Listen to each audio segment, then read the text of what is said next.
Welcome to the Discover Montcalm podcast, where we're going to take a look at the communities, the businesses, the attractions, and the people that make up Montcalm County. Here is your podcast host, Dwayne Weed. Hello, and welcome to this edition of the Discover Montcalm podcast. My name's Dwayne. I'm your host and the producer. And in this episode, we're going to go with Andrew out at Farm Country Cheese, and he's going to give us a tour of the facility and talk a little bit more about the process on how cheese is made. In the past episode, we talked with Andrew and his wife, Nikki, about how they got started and a little bit about why they're doing what they're doing. And in this episode, we're going to take a look at the process. So, Discover Montcalm Podcast on Instagram, Facebook, and YouTube. Go check us out, follow us, comment, share, help us reach a larger audience, and that can be done with your help. You can also go to discovermontcalmpodcast.com, get the RSS feed, put it in your favorite podcast app, and follow us that way. But this episode, you definitely want to check us out on YouTube because we're going to actually go through some of the process. So with that being said, we're going to head out and check out how cheese is made. We'd like to thank our sponsors. West Michigan Technology and Design Solutions is your perfect choice for managed IT, website design, website hosting, and consulting services. WMTDS.com, 616-485-7600. Okay, we're out here, we're watching cheese being made. And Andrew, there's one question that I never brought up when we were doing this before. You pride yourself on this being a family-owned business. Can you tell me a little bit about the family? Yes, family-owned and family-managed. So I have 3 sons and 1 daughter. And actually my oldest son manages the day-to-day operation at the dairy farm. He takes care of the livestock. Anything that pertains to the health and routine of the livestock, he manages. My other son comes up here and helps make cheese. He actually just graduated from Ferris, but he's actually helping. He's never had a lot of interest in our farm side of things, but he's helping there a lot now as well as helping here. Our youngest son helps both at the dairy farm and making cheese, and our daughter helps with some of the stuff here at the cheese house as well. So we take a lot of pride in that our family's 100% involved. My mom and dad pitch in and help when needed. So we have a lot of support from family and friends. Well, if anybody's noticing watching this on YouTube right now, the lens keeps fogging up. There's a reason for that. What is the temperature inside of this room? Right now, I'm going to guess it's probably about real close to 100 degrees.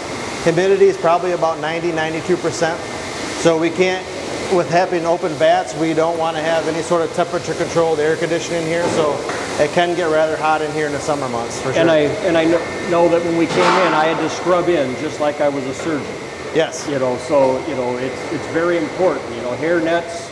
Which is funny for me, but we still have to do what is right for the business here. We take a lot of pride in the quality and cleanliness, and our head cheesemaker, which we'll maybe get to talk with him in a minute, is the one that he's ahead of all our quality control stuff. He does an excellent job. So tell me a little bit about this process. You said before 10 pounds of milk. Okay. We think of milk when we think about gallons. Yes. Okay. How does gallons relate to pounds? So it takes 8.6 pounds of milk to make 1 gallon of milk. Okay. Okay, so if you think of it that way, it takes a little bit over a gallon of milk to make 1 pound of cheese. Okay. For the most part. So talk about this process here. What's going on? This is the cheese curds? Yes, the cheese is starting to curd right now. This milk was brought in this morning. It is less than 24 hours old, as is all of our milk. The freshness of our milk is extremely important to us, so we want to get it here, get it made into cheese, and get it in cold storage in less than 24 hours when it comes out of the cow. This particular vat of cheese, we're making a cheddar, and this will actually get stored for about 12 to 18 months, and we're going to use it as an aged cheddar. So this won't be in stores for another 1.5 years, what we're making today. Now each vat, that's what we call the stainless steel thing that holds all this milk. Each of our vats holds 12,000 pounds of milk. So, and actually our cheese is yielding really well, so we're getting a little bit more than 1 pound of cheese out of 10 pounds of milk. So for 12,000 pounds of milk today, we're going to actually be pulling about 1,450 pounds of cheese out of this vat. One thing I want to say is we have excellent yield. It goes back to us and our control. At our dairy farm, we have 20% of our herd is Jerseys, which has higher butter, fat, and protein, and 80% of our herd is Holsteins. So the reason we have those numbers is that's what makes us our highest quality, highest yielding cheese. So it took us several years to try to determine where to be at for how many Holsteins versus how many Jerseys. Okay. Now this is just one process. You carry a number of cheeses. Yes. How's that process? So in regards to the different processes we make as far as different types of cheese, we do cheddars, jacks, and Colby. Each of those three processes, when the milk first hits the vat, it's about a 5.5 hour process. We do have one specialty cheese called Christmas cheddar that's released the last week of November. I'm sorry, the last Saturday in October. We make about 8,000 pounds a year, and it's only sold at our storefront. That process we have patented, and that's about more like a 12-hour process. Okay. Other than that, it's generally 5 to 6 hours to complete a process of cheese. And I notice we have a vat right next to us. We have a vat over on this side. Same process, different type of cheese over here? Today, this is going to be a Colby on this side, so it's going to be a slightly different process than what we're doing with our cheddar for aging. Is there anything that we haven't talked about out here that you would like to cover? Sure. One of the several things that makes our product unique is not only controlling everything from the crops that we grow to tending to the cows, to handling the milk up here, to handling the cheese. One of the things that makes us extremely different is we actually make our own starter right here at the cheese plant. That's a very timely process. And what we mean by making starter, to get the bacteria and enzymes going to activate the separation of the curds in the milk. Most companies use a frozen bacteria product where you just dump it in, and that's very efficient. We don't use that. We actually make our own starter in that circular vat right there. Okay. And we actually make it with the milk that we're using. So that's about a 4.5 hour process. So we're literally growing our own bacteria from the milk that we're using that's pasteurized and making our own starter. So there's only a couple plants on this side of the Mississippi that do that. And that's one of the secrets to how we get our consistency and the quality of the cheese that we make. Tell me a little bit about your cheese. What is his process? What's his title? So Peter is our head master cheesemaker. Okay. He's also in charge of quality control in this particular make room. So like when we walked in here, you heard me say, well, let me talk to Peter about that. Can we bring a camera in here? How can we do that? I refer to Peter. Peter makes 100% of those decisions, and he takes a lot of pride in the quality that goes in here. He's also, whenever we talk about developing new cheeses, which I'm excited to announce, we are going to be making a Havarti, some Goudas, and we're experimenting with 2 other types of cheeses. So those will be coming out in the very near future. We're hoping in 6 months to a year, we'll have those on the shelf as well. But anytime we're doing that, Peter makes all the decisions. We kind of talk with him about what we want to see, kind of how we want to do it, and he's the guy that puts it in action and starts playing with it and makes it happen. So we're very dependent on him for the process. Well, if you want an expert to do something, you hire an expert. Yes, yep, you know, absolutely. That's why I don't work on my own cars. Exactly. You know, but in this case, you know, this is quite a process. Now, what we're seeing here, let's jump back to what's on the screen right now. This process right here of making cheese curds, from the time that it starts to the time that they turn into curds, what's the duration? So I will tell you from the time milk was in the vat to the point we're at now has been about almost 3 hours. Okay. So we're a little over halfway done through the process. So once We continue the agitating. Eventually, in about another hour, he will drain the whey out, okay, which will be the fluid substance that's left. And then what you'll see in this vat will be 3/4 of the way empty, and you only see the small cheese curds. Right. All right, and then that's about another hour process of working with those cheese curds until it's ready to be what we call scooped. What I mean by scooped is we manually scoop the cheese curds out. Okay. We dump them in what we call hoops. So this right here, all the cheese goes into 40-pound blocks. This is what we dump all the curds into. They are flipped over. This actually is a one large press. Okay. So we press the cheese together. Depending on what cheese we're making, it's going to stay pressed from anywhere from 2.5 hours to 12 hours. And that continues to press more of the whey out. So when we take the cheese out of these, it's actually a smooth, very smooth, pretty looking 40-pound block of cheese. From there, it goes into our cold storage. Generally, we store for at least 28 days before we cut any cheese. We have our own cut and wrap facility. We'll take a look at that in a minute. Okay. But after almost 30 days, we start to cut and wrap. And like I said, some cheeses we age. We have some stuff here that's about 10 years old now. So some of it we cut right away. The flavored cheeses, the specialty stuff like this won't be touched for another 1.5 years.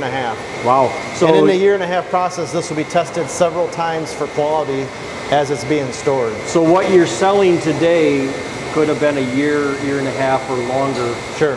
That it was actually processed. Sure. Yep. That's very possible.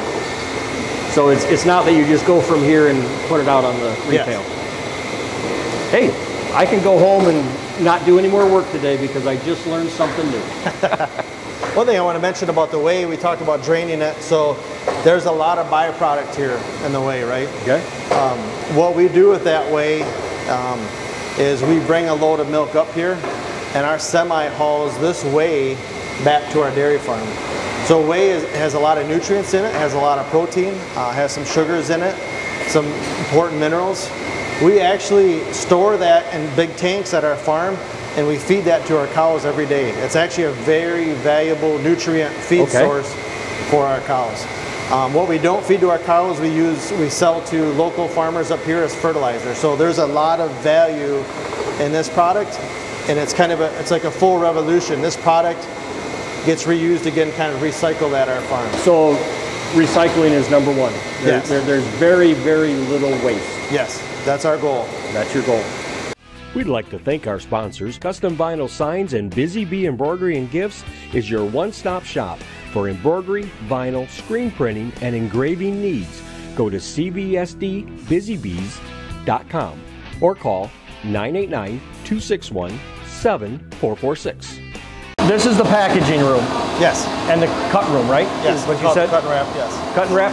Walk us through this process. If you can go ahead and. So this right here you're going to see is the 40-pound block of cheese. This one's been aged about 45 days. And this is how it's cut.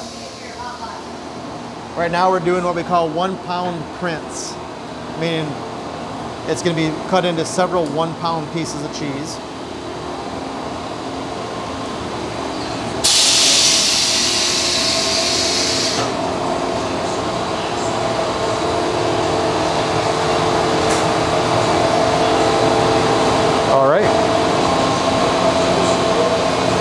So that's how our cheese cutter works. From there, the cheese gets bagged on this machine.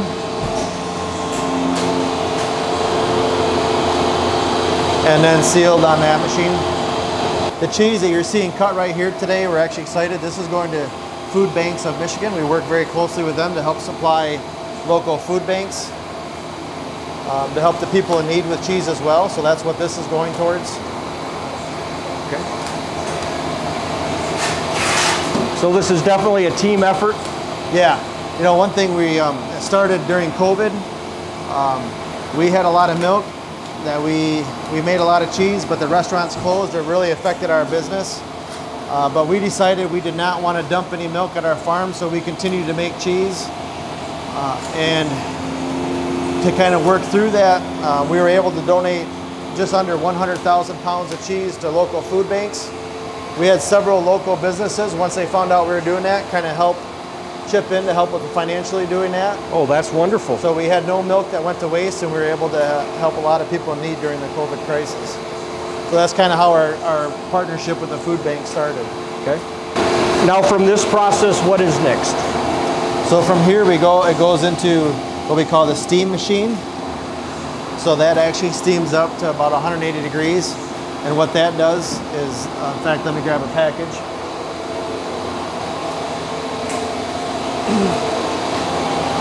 The steam machine kind of gives it a nicer, cleaner looking package versus how before we stick it in there. Well, it's all about what it looks like when you pull it off the shelf. Yes. Yep. And then from over there, Shanna is labeling the cheese. Okay. And then boxing it, and then I'll go on pallets and be ready to be shipped. And then you said from here it goes into a cold storage? Yes. Yeah. Yes, all our cheese is stored at temperatures between 38 and 41 degrees. Okay.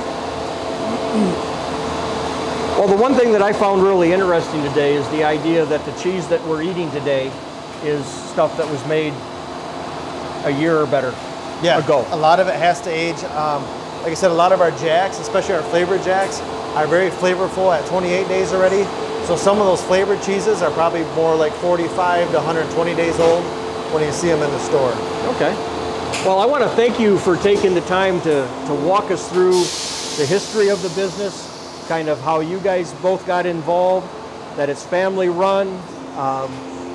Farmcountrycheese.com is where they can find you. Yes, absolutely. And on Discover Montcalm, you can find us on Instagram, Facebook, YouTube, as well as going to discovermontcalmpodcast.com and check out all the episodes there. If anybody's interested, they can contact me. I'd love to discover Montcalm even more, and it calls with you reaching out to me at 231-250-9624. Andrew, thank you. You and Nikki for being part of this, and check out some local cheese here at Farm Country Cheese in Lakeview. Remember to buy and shop locally. We'd like to thank our sponsors, DW Video, your film and videotape specialist. They design websites and business videos that tell and share your story. DWVideo.com, 231-250-9624. Connect and subscribe to Discover Montcalm Podcast at discovermontcalmpodcast.com. Follow us on Facebook, Instagram, and YouTube at Discover Montcalm Podcast. To be featured in an upcoming show, contact Dwayne at 231-250-9624. Remember to subscribe at discovermontcalmpodcast.com.